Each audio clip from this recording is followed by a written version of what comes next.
Hello students, आप सभी का स्वागत है AKS लॉ क्लासेस में।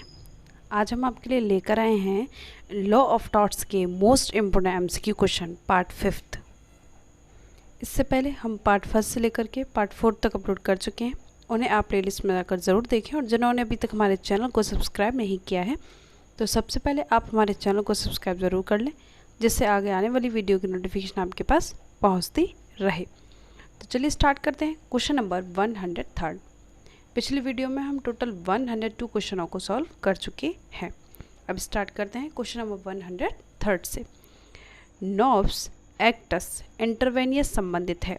ऑप्शन ए दूरस्थता का परिणाम, ऑप्शन बी संभाव्य परिणाम, ऑप्शन सी प्रत्यक्ष परिणाम, ऑप्शन डी उपरोक्त में से कोई नहीं। तो इसका सही उत्तर क्या है? यदि आपको पता है तो आप हमें कमेंट बॉक्स में बताइए। इसका सही उत्तर होगा ऑप्शन ए दूरस्थता का परिणाम। Question number 104। संयुक्त अपकृत्य देने वालों का दायित्व है। ऑप्शन ए केवल संयुक्त, ऑप्शन बी केवल पृथक, ऑप्शन सी संयुक्त एवं पृथक, ऑप्शन डी न संयुक्त और न ही पृथक। तो इसका सही उत्तर क्या होगा? इसका सही उत्तर है ऑप्शन सी संयुक्त एवं पृथक। Question number 105। स्वतंत्र अपकृत्य देने वालों का दायित्व है।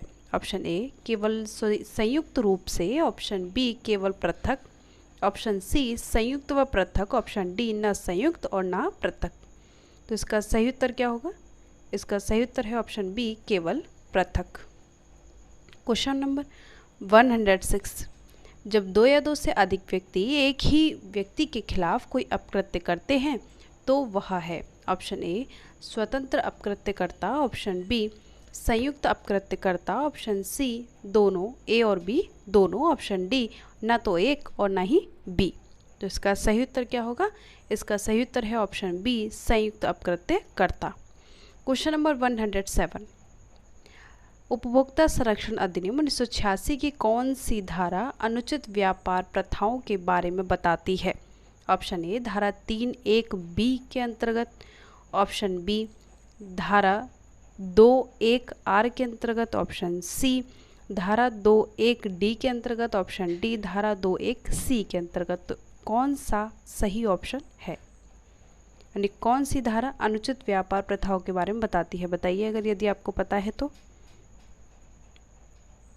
इसका सही उत्तर है ऑप्शन बी धारा 2(1)(r) के अंतर्गत, यानी धारा 2(1)(r) अनुचित व्यापार प्रथाओं के बारे में बताती है। Question number 108। परिस्थितियां जिनमें दुष्कृति के लिए दायित्व समाप्त हो जाता है। ऑप्शन ए पक्षों की मृत्यु द्वारा, ऑप्शन बी अधिकार त्याग द्वारा व स्वीकृति द्वारा, ऑप्शन सी अधित्याग, ऑप्शन डी उपरोक्त सभी। तो इसका सही उत्तर क्या होगा? इसका सही उत्तर होगा ऑप्शन डी उपरोक्त सभी। Question number 109।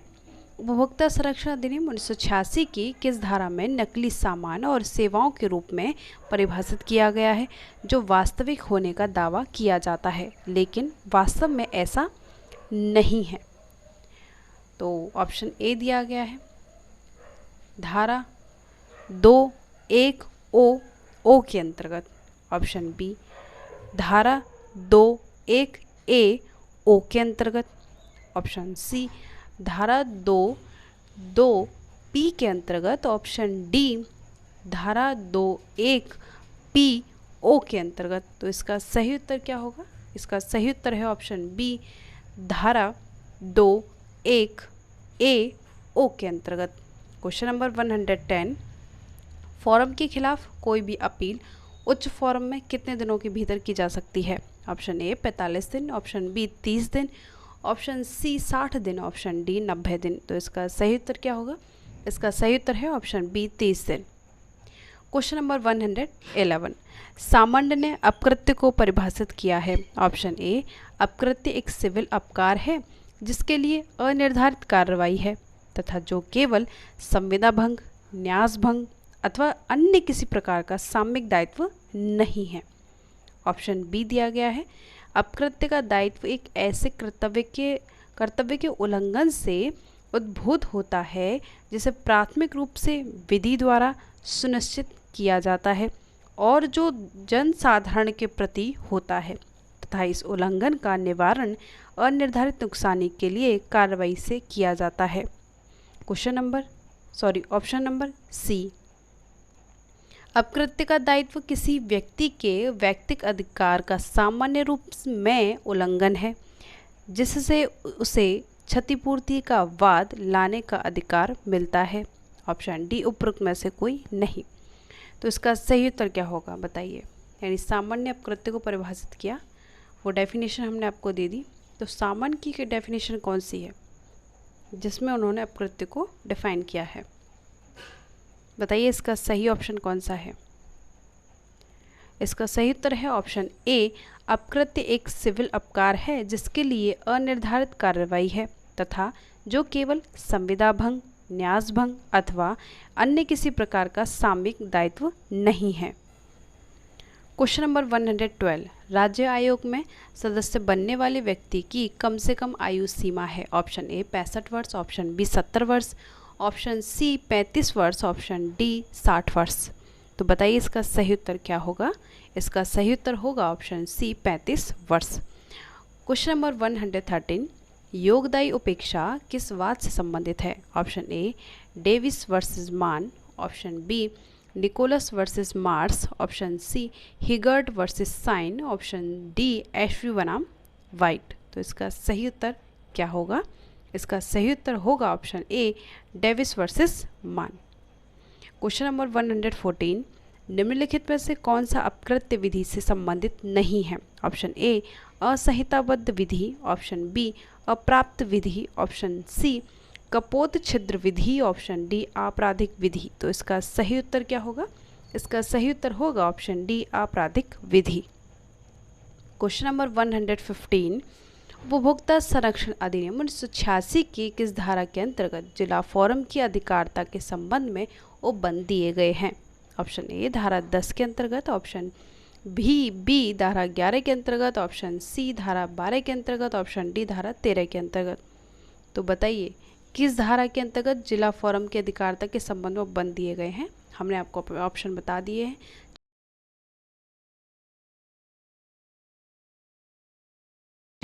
धारा 11 के अंतर्गत, ऑप्शन सी है धारा 12 के अंतर्गत, ऑप्शन डी धारा 13 के अंतर्गत। तो कौन सा सही उत्तर है बताइए जल्दी से। इसका सही उत्तर होगा ऑप्शन बी धारा 11 के अंतर्गत। यानी धारा 11 के अंतर्गत जिला फोरम की अधिकारिता के संबंध में उपबंध दिए गए हैं। Question number 116। उपभोक्ता संरक्षण अधिनियम 1986 की किस धारा के अंतर्गत जिला फोरम में परिवाद करने की रीति दी गई है? ऑप्शन ए धारा 12 के अंतर्गत दी गई है, या फिर ऑप्शन बी धारा 14 के अंतर्गत दी गई है, ऑप्शन सी धारा 10 के अंतर्गत दी गई है, या फिर ऑप्शन डी धारा 15 के अंतर्गत दी गई है। बताइए कौन सा इसका सही उत्तर होगा। इसका सही उत्तर होगा ऑप्शन ए धारा 12 के अंतर्गत। धारा 12 के अंतर्गत जिला फोरम में परिवाद करने की रीति दी गई है। Question number 117।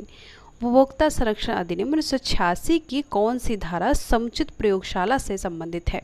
ऑप्शन ए धारा 21A, ऑप्शन बी धारा 21B, ऑप्शन सी धारा 21C, ऑप्शन डी धारा 21D। तो इसका सही उत्तर क्या होगा? इसका सही उत्तर होगा ऑप्शन ए धारा 21A। यानी धारा 21A समुचित प्रयोगशाला से संबंधित है। Question number 118। उपभोक्ता संरक्षण अधिनियम 1986 की किस धारा के अंतर्गत उपभोक्ता की परिभाषा दी गई है? ऑप्शन ए धारा 21B, ऑप्शन बी धारा 21A, ऑप्शन सी धारा 21C, ऑप्शन डी धारा 21D। तो बताइए किस धारा के अंतर्गत उपभोक्ता की परिभाषा दी गई है? कौन सा ऑप्शन सही है? इसका सही उत्तर है ऑप्शन डी धारा 21D। यानी धारा 21D के अंतर्गत उपभोक्ता की परिभाषा दी गई है।